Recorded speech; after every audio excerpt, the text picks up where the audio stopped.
The language of the inscription is Sumerian. Sumerian is the oldest written language. It's not related to any of the Indo-European or Semitic languages in that part of the world. Those words came from Samuel Noah Kramer, one of the greatest scholars of ancient Sumer, and they sent shockwaves through the world of history. What secret was so heavy, so disturbing, that he couldn't reveal it while he was alive? Most people know the Sumerians as the first civilized society, but Kramer began to suspect something far deeper. What if they weren't just building temples and cities, but building belief itself? What if writing, ritual, and architecture were designed to work together, not just to record history, but to control it? In this story, you'll hear what Kramer really meant by his haunting final words, and how his lost notes may change everything we think we know about civilization. For decades, he spent his life translating thousands of Sumerian tablets, temple hymns, royal decrees, creation myths, and warehouse records.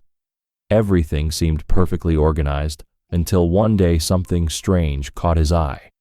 He began finding lines that didn't belong. A sentence from a sacred hymn suddenly reappeared in a grain inventory. A ritual phrase meant for the gods showed up in a worker's pay record. At first, Kramer thought these were mistakes, maybe scribes reusing words out of habit. But soon, the pattern became impossible to ignore.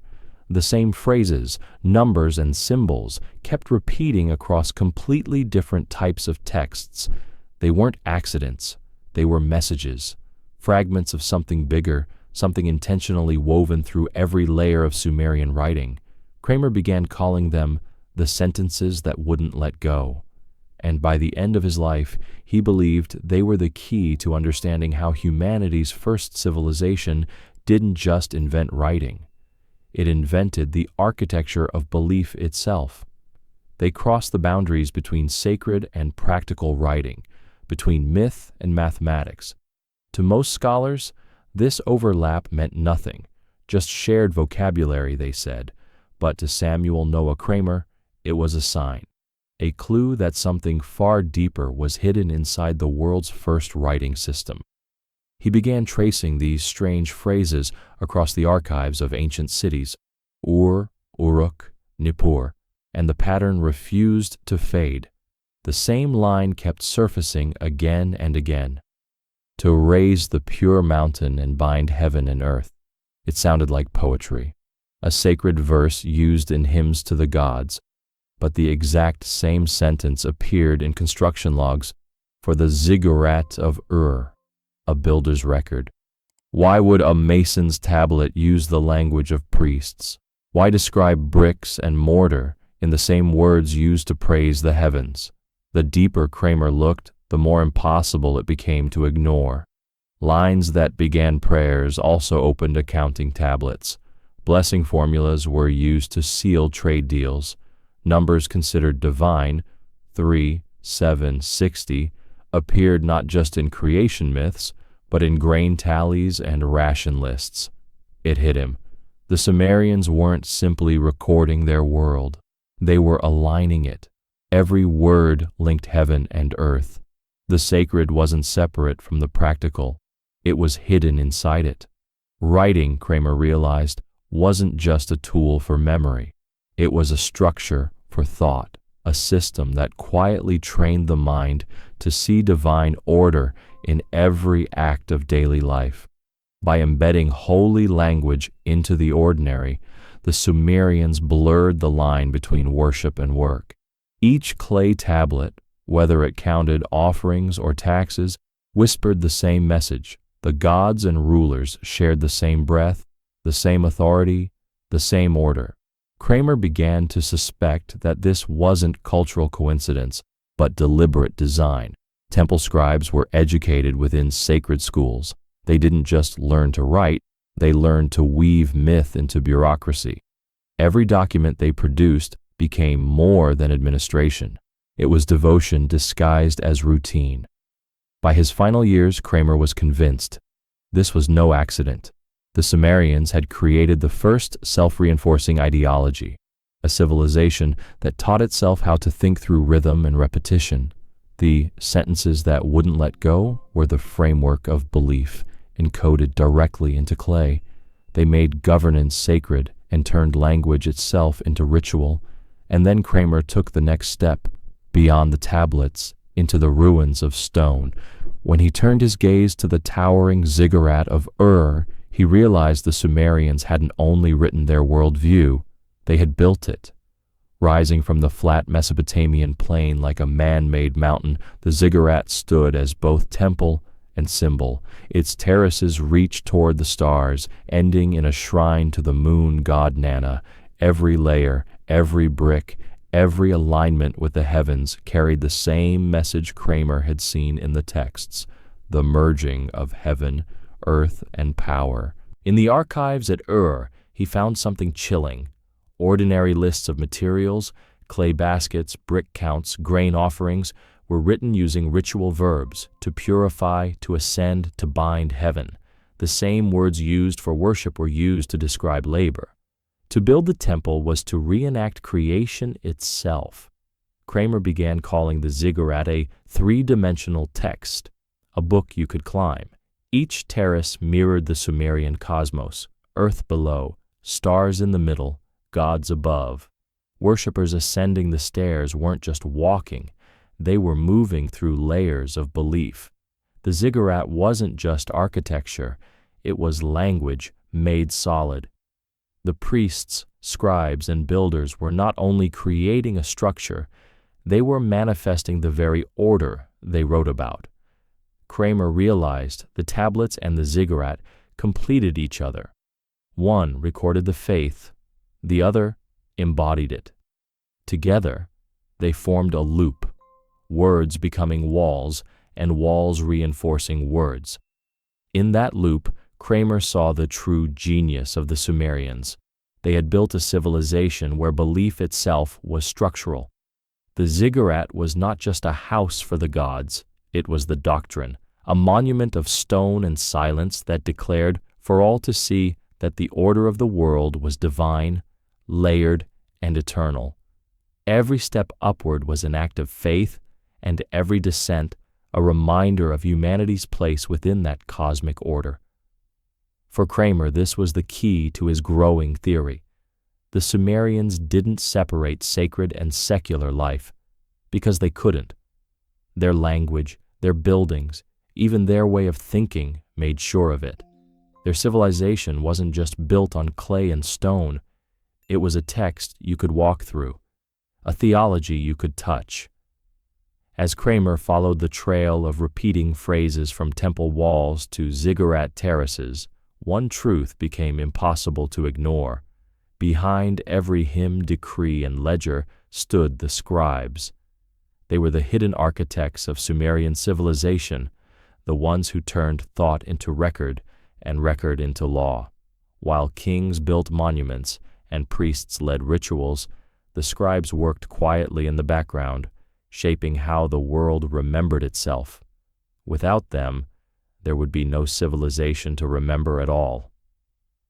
In the great tablet houses of Ur and Nippur, young scribes trained for years under strict masters. They copied hymns, contracts, and myths until they could carve each wedge of cuneiform by memory alone. But these schools were unlike any others. They didn't divide the sacred from the administrative. One moment, a student might record the dimensions of a brick shipment. The next, recite a hymn to Inanna. Over time, these practices blurred. Writing itself became a kind of ritual. Every stroke of the stylus was both documentation and devotion. Cuneiform wasn't an easy script. Its thousands of wedge-shaped signs could change meaning with the slightest shift of context. A sign for star could also mean God. The word for life could also mean account. To Kramer, that flexibility was everything. It gave the scribes power, the power to embed theology inside economics, to hide myth within trade records, to lace divine order through ordinary transactions. They didn't just record power, they wrote it into existence. The scribes' control of language made them indispensable to both temple and throne. Every law, hymn, and transaction passed through their hands. Outwardly, they served gods and kings, but in truth they were the nervous system of the entire civilization. They decided which words endured. Their training bound them to secrecy and hierarchy. Knowledge of writing was sacred, guarded by a few elite families. Literacy itself was power, and power was piety. A scribe's stylus was as holy as a priest's staff. When Kramer compared their writing across centuries, he noticed something stunning. The same phrases, the same openings and closings, survived dynastic collapse and war. Even when kings fell and cities turned to dust, the scribes' formulas remained. That continuity revealed something profound. It wasn't the rulers who shaped civilization's soul. It was the scribes who maintained the code. They were the custodians of cosmic order, ensuring that every new reign spoke the same divine language. Their dominion was quiet but absolute, enforced not by armies, but by words pressed into clay. To Kramer, this changed everything. The ziggurat might have embodied the Sumerian worldview, but the scribes were its interpreters, translating between gods and men, myth and mathematics. Every inscription, from creation myths to ration lists, carried their invisible fingerprints. They decided which truths were remembered and which were erased. That, Kramer realized, made them the first true authors of ideology in human history. And yet, one mystery remained. Why did so many myths, hymns, and ledgers repeat the same numbers, symbols, and phrases? By the final decade of his life, Kramer had read more Sumerian tablets than anyone alive, but instead of feeling complete, he felt haunted, as though something immense was still buried beneath the surface. The words were clear, the grammar was stable, yet the repetition of forms, numbers, and phrases was too deliberate to be random. He began charting these repetitions like constellations, patterns that stretched across centuries, city-states, and kings. Certain words always appeared together: pure, measure, binding, ascending. These weren't just poetic habits. They formed a rhythm, a hidden structure that organized not only language, but reality itself. The numbers deepened the mystery. 3, 7, 1260, sacred counts that anchored everything from myths to labor records. Kramer began to see them not as coincidence, but as calibration. To the Sumerians, numbers weren't for counting. They were for aligning. When a priest offered 7 sheep or a builder listed 60 bricks, it wasn't just bookkeeping. It was ritual mathematics, a way of syncing the city with the cosmos. What stunned Kramer most was how this same system survived every shift in power. No matter who ruled, Ur-Nammu, Shulgi, or the kings of Lagash, the language, numbers, and phrasing stayed the same. It was as if every scribe was copying from a single invisible template, an ancient operating system for civilization itself. The bureaucracy, the religion, and the mythology weren't separate after all. They were synchronized, bound together by the same textual DNA. This discovery led Kramer to a radical idea, that the Sumerians didn't just use writing to record their world. They used it to sustain it. The act of pressing words into clay wasn't a reflection of order. It was how that order was created. He began calling it the Sumerian Code, not a secret cipher, but a living system, a kind of cultural algorithm that replicated itself through every layer of their society. The ziggurat was its monument, the tablet its instrument, the scribe its operator. Each one fed into the other in a perfect loop. To read a text was to participate in maintaining the system. To write one was to renew it. The tablets weren't archives. They were engines of continuity. Kramer once confided to a colleague that this realization disturbed him more than any myth or artifact he had ever studied. Because if he was right, then civilization's first writing system might also have been its first programming language, a technology for encoding hierarchy, belief, and obedience into the very syntax of society. If that were true, the Sumerians hadn't just invented literacy, they had invented ideological engineering. The pattern in the clay wasn't about gods, it was about control. In his final years, Kramer spoke less like a scholar and more like a man trying to warn the future. He wasn't dramatic by nature. His students remembered him as calm, deliberate, precise. That's why the phrase he began repeating in his letters struck them so deeply. "Before I die, please listen." It wasn't a plea for attention. It was a plea for understanding, a final attempt to pass on something too important to vanish with him. After a lifetime of decoding the first civilization's words, he believed he had finally uncovered the truth they'd been writing all along. Not a single revelation, but a realization that had been forming, tablet by tablet. The Sumerians were the first to understand that language could build worlds, not metaphorically, literally. Their words weren't descriptions. They were performative. When a scribe inscribed that a king was chosen by the gods, that act didn't just record power, it created it. Within the Sumerian worldview, the statement became true simply because it was written. Writing, Kramer concluded, was their act of creation, and those who controlled it controlled reality. In his final notebooks, Kramer wrote that every civilization inherits two kinds of power: the visible, armies, temples, bricks, and the invisible, stories, laws, myths. The Sumerians fused both through writing. The ziggurat embodied divine order in stone, while cuneiform preserved it in text. Together they formed a perfect feedback loop, one that taught generations to accept hierarchy as sacred truth. The priest read the tablet. The worker hauled the brick. Both believed they were serving the gods, when in fact they were enacting the logic written by their ancestors centuries before. Kramer feared his discovery would be dismissed as mystical or conspiratorial, so he rarely stated it outright. But in one surviving letter, he left a single chilling line. The Sumerians discovered that to rule the mind, one needs only rule the symbols. He underlined it twice. To him, that was their greatest invention, the realization that controlling language could replace controlling force. It was the invisible foundation on which all later civilizations would stand. And the tragedy, he believed, was that this power became invisible precisely because it worked. Once writing was embedded in religion and government, no one questioned it.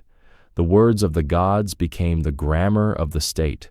The Sumerians hadn't just created a script, they had created a system, a self-reinforcing worldview that would echo through every law code, every prayer, every bureaucracy that followed. When modern people look at those cracked tablets, they see relics of a distant past. But Kramer saw something far greater, the blueprint of civilization itself. His last writings read less like scholarship and more like reflection. He warned that the separation between sacred and secular, between myth and record, was an illusion, one invented long after Sumer. The first writers, he wrote, did not record truth, they manufactured it. He didn't mean it as criticism, but as revelation. Humanity's first great technology wasn't fire, or the wheel, or metal. It was belief. Belief made durable through words. To Kramer, that was both awe-inspiring and unsettling. Proof that stories could shape reality just as powerfully as armies or kings. Every tablet, every inscription, every document, not a record of what was, but a blueprint for what could be. And in the end, his warning still echoes. The Sumerians taught us that whoever writes history also defines truth. Their clay tablets didn't just record a civilization, they created one. Through writing, they built the first system where words shaped faith, power, and order. So ask yourself, in our world today, do we still use words the same way? If this opened your eyes, like, subscribe, and stay tuned for our next deep dive into the ancient secrets still shaping the modern world.